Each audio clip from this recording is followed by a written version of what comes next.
चाहूँगा कि 2047 में विकसित भारत बाद में बना लीजिएगा, पहले एपीजे अब्दुल कलाम के सपनों का 2020 का भारत कहाँ गया उसको तो एक बार एनालिसिस कर लीजिए।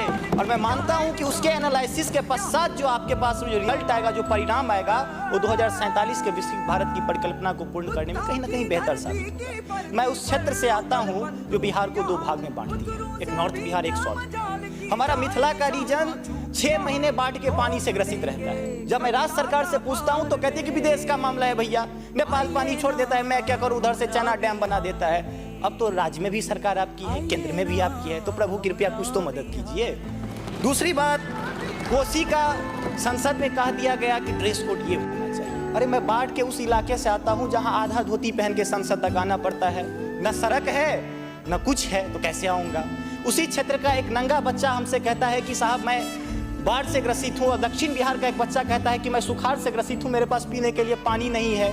बीच वाला एरिया कहता है मैं नरसंहार से परेशान हूँ। तो बिहार की एक परिभाषा बनती है कि उत्तर में बाढ़ है, दक्षिण में सुखाड़ है, बाकी जो बचा नरसंहार है, यही बिहार है। अब मैं कहाँ जाऊँ। तीसरी बात में आता हूँ कि आपने तो राम जी को अयोध्या में लाके स्थापित कर दिया, जरा उनके ससुराल मिथिला पर भी ध्यान दीजिए। माँ सीता कब कब अग्नि परीक्षा देगी, उनके पुत्र हम कब कब अग्नि परीक्षा देते रहेंगे, हम पर भी तो थोड़ा ध्यान दीजिए प्रभु।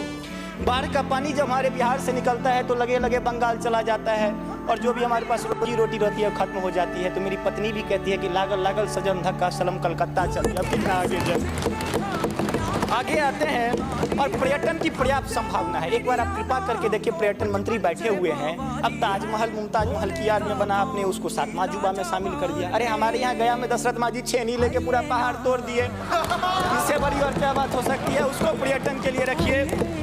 और ये जो भूखमरी, बेरोजगारी और शिक्षित राज्य की जो हम पर वो जो पीठ पर धो रहे हैं, वो हमको इसी तरह की कविता याद दिलाती है कि तू सिंह मारती गैसी, मैं कोने में दुबका बैल प्रिय, मैं पीपल सा सीधा साधा, तुम उस पे लटकी चुड़ैल प्रिय।